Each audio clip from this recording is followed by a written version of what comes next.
अगली चीज हम देखते हैं, अब चूंकि हमने बताया कि समावेशी विद्यालय में विभिन्न प्रकार के बच्चे हैं, तो जब विभिन्न प्रकार के बच्चे हैं तो वो विभिन्न समुदायों से आए होंगे, तो हम क्या बोल सकते हैं कि समावेशी विद्यालय में विविध समुदायों का संगम होता है। विविध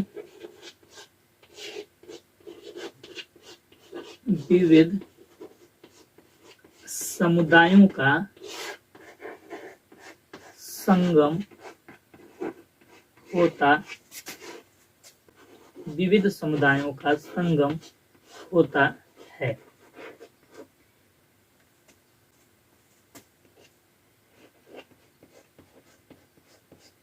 असीमित अवसर होते हैं,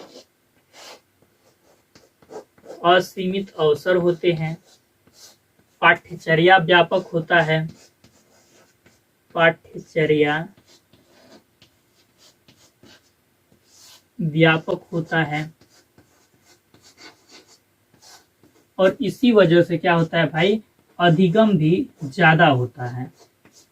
अधिगम भी क्या होता है, ज्यादा होता है, ज्यादा होता है, ठीक ना, ये चीज है। तो देखिए हमने क्या बोला कि इंडिविजुअल डिफरेंसेस देखने को मिलता है, और अलग अलग बालक हैं, अलग अलग व्यक्तित्व है, तो जरूर है कि वो अलग अलग समुदाय से आए होंगे।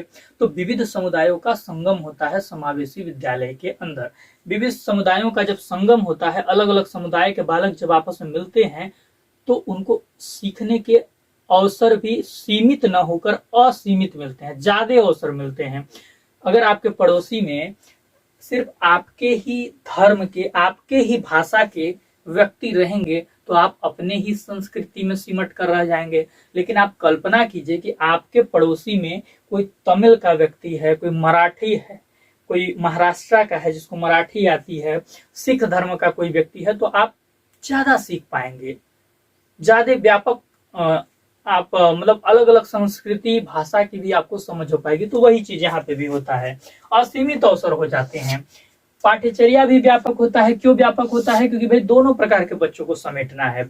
विशिष्ट बालकों को भी विकास करना है उसी पाठ्यचर्या से, और सामान्य बालकों का भी विकास उसी पाठ्यचर्या से करना है। तो पाठ्यचर्या व्यापक हो जाता है, और हम बोल सकते हैं कि जब विविध समुदायों का संगम होता है, असीमित अवसर मिलते हैं, पाठ्यचर्या व्यापक होता है, तो क्या हम ये नहीं कह सकते कि लर्निंग भी ज्यादा होगी, अधिगम भी ज्यादा होगा? ये तो हम बोल ही सकते हैं, क्यों नहीं बोल सकते? तो चलिए, इतनी चीजें आपको समझ में आ गई होंगी।